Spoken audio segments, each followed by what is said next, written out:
जब रोहन कॉलेज में था तब माँ उन्हें और दुनिया को छोड़कर जा चुकी थी। एक काम वाली सकू थी जो सुबह से लेकर शाम तक उनके घर का सारा काम करती थी।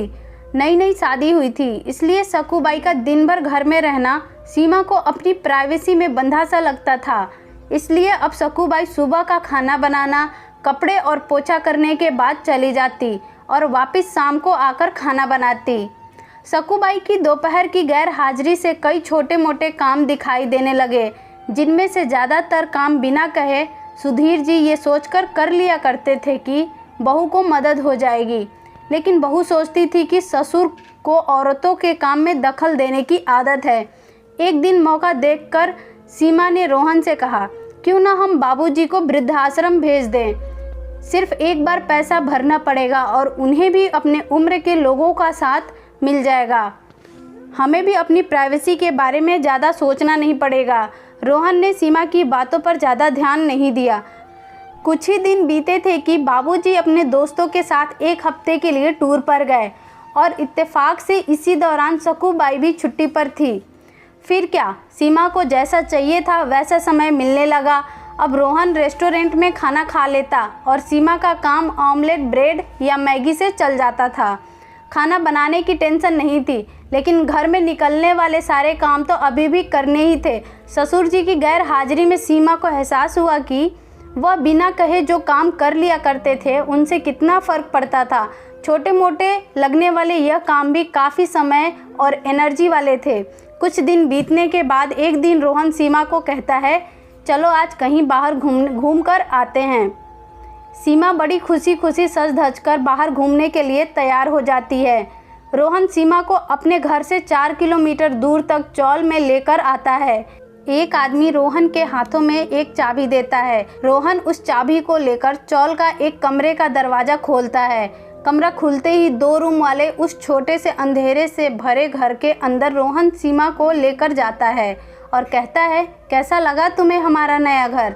रोहन कहता है, हम अगले महीने से इसी मकान के भाड़े में लेकर रहेंगे अलग और अपनी प्राइवेसी का मज़ा लेंगे। अभी मेरी आमदनी के हिसाब से हम इसी को अफोर्ड कर सकते हैं। रोहन का यह व्यवहार सीमा के समझ में नहीं आया। वह चौंकते हुए कहती है, हमारे पास अपना इतना बड़ा घर तो है, फिर क्यों हम इस भाड़े के घर से रहेंगे।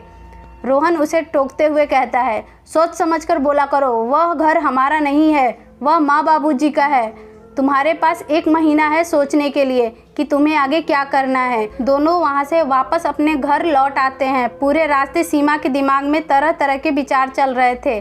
घर पहुँचते ही उसने रोहन से कहा, माना कि यह घर माँ बाबूजी का है, लेकिन हमारा इस पर कोई हक नहीं है।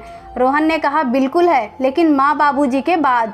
जब तक वह है तब तक तो नहीं। अगर तुम्हें हक समझ में आता है तो तुम्हें जिम्मेदारियां भी समझ में आती होंगी। सिर्फ हक के बारे में बात करके और अपनी जिम्मेदारियां भूलकर स्वार्थी होने का क्या लाभ अच्छा होता है।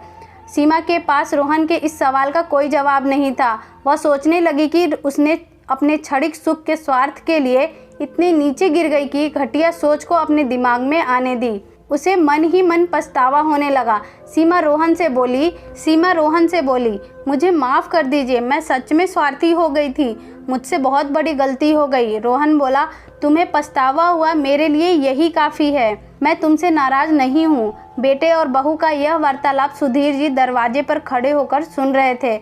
उन्होंने आसमान की तरफ देखा और भोले भगवान, तुम धन्य हो जो तुमने ऐसे बेटे को जन्म दिया है। उन्होंने दरवाज़ा खटखटाया। बहू ने दरवाज़ा खोला तो उनके हाथों में पकड़ी थैली से गरम गरम समोसे की सुगंध उसको आने लगी। ससुर ने अपनी बहू से कहा, वो कोने वाले हलवाई के पास से लाया हूँ, तुम्हें बहुत पसंद है ना। सीमा को अपने ससुर के प्रति विचार और ससुर के प्रति उनका प्यार, उन दोनों का फ़र्क समझ में आते ही उसकी आंखों में पश्चाताप के आंसू और चेहरे पर अपने परिवार के प्यार के कारण मुस्कान आ गई। दोस्तों, इंसानी दिमाग में दिन भर में हजारों विचार आते हैं, कुछ अच्छे कुछ बुरे, लेकिन किसी भी विचार को शब्दों में परिवर्तित करने से पहले उनको समझना बहुत ज़रूरी है। अक्सर विचार और वास्तविकता एक दूसरे से मेल नहीं खाते। हमारे बुजुर्ग जो हमें बोझ लगते हैं, जिनसे हम बात बात में चिढ़ जाते हैं, और ऐसा इसलिए होता है क्योंकि हम स्वार्थी होकर सोचते हैं और हम उनके योगदान को समझ नहीं पाते। वह हमारे जीवन में बहुत अहम किरदार निभाते हैं।